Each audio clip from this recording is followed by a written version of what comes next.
করেছে, আমাদের ভাইয়ের প্রত্যেকটা রক্তের বিনিময়ে আজকের এই বিজয় আমরা পেয়েছি। এই বিজয় পাওয়ার পর আরেকটা ঘোষণা আপনাদেরকে দিয়ে যাই, প্রতিটা রক্তের ফোটার দাম আমরা নিয়ে যাবো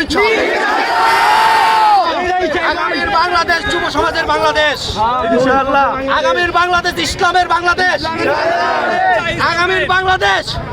আগামীর বাংলাদেশ ছাত্র সমাজের বাংলাদেশ, আগামীর বাংলাদেশ ইসলাম এবং মুসলমানদের বাংলাদেশ। আপনারা আরেক শহীদকে ভুলে যায় না, আপনার ভাত এই বাংলাদেশে শকুনের চাল চারোদিক থেকে আমাদেরকে ঘেরাও করে ধরছে। আমাদের দেশে চারোদিক থেকে আমাদের জন্য চাল চলে, চাল এই চাল থেকে আমাদেরকে আরো মুক্তি করতে হবে। বাংলাদেশের প্রতিটা মাটি, সেই মাটি শেখের বেটি বেঁচে গিয়েছে, প্রত্যেকটা মাটি আমরা আবার উদ্ধার করে ছাড়বো ইনশাআল্লাহ। আগামীর বাংলাদেশ ইসলামের বাংলাদেশ। নারায়ে তাকবীর, নারায়ে তাকবীর, নারায়ে তাকবীর, অ্যাকশন, মুসলমানদের অ্যাকশন। এই নাস্তিকের বাচ্চারা এখন কোথায়?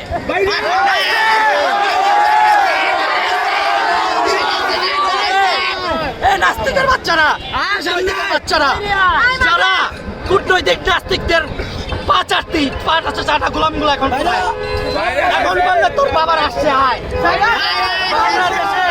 তুমি বাংলাদেশ বিক্রি করে দিবা। বাংলাদেশ থেকে টনকে টন ইলিশ তুমি দিয়ে দাও, আমরা ইলিশ খুঁজে পাই না। ওই পারে চলে কি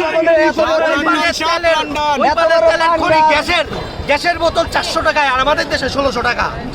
বাংলার সাধারণ মানুষ না খায়া মরতেছে, প্রত্যেকটা মানুষের পকেটে পকেটে টাকা নাই, সমস্ত টাকা চলে গেছে বেগমগঞ্জে।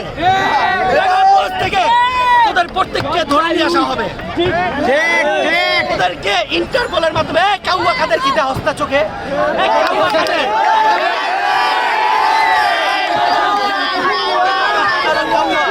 এই বাংলার জমিনে রয়ে গেছে। আমি প্রশাসনকে দৃষ্টি আকর্ষণ করছি এবং আমি বাংলাদেশ আর্মির প্রধান যিনি দায়িত্ব নিয়েছেন তার দৃষ্টি আকর্ষণ করছি।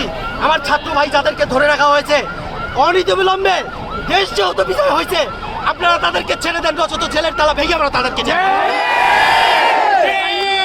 আমার মায়ের বুক অনেক খালি হয়েছে, আমরা আর এই বাংলার জমিনে আর একটা রক্ত দিতে দেব না। দাদা বলেছিলেন না, দাদা বলেছিলেন না, রক্ত যখন দিয়েছি বাংলার সাধারণ মানুষকে মুক্তি করে ছাড়বো।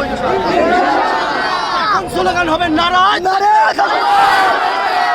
নারায়ে তাকবীর। নাস্তিকের বাচ্চারা এই স্লোগান বাংলার মুসলমান, সাধারণ মুসলমানদের আয় বলে আয় মাঠে বিনিময়। এই ক্যামেরা ভেঙেছি, তোদের সমস্ত রেকর্ড আমাদের কাছে আছে, একে একে সব বের করব, সমস্ত খবর বের হবে, প্রস্তুত থাকিস। নারায়ণগঞ্জের তাহাজ্জুদ পড়নেওয়ালা কি আছে?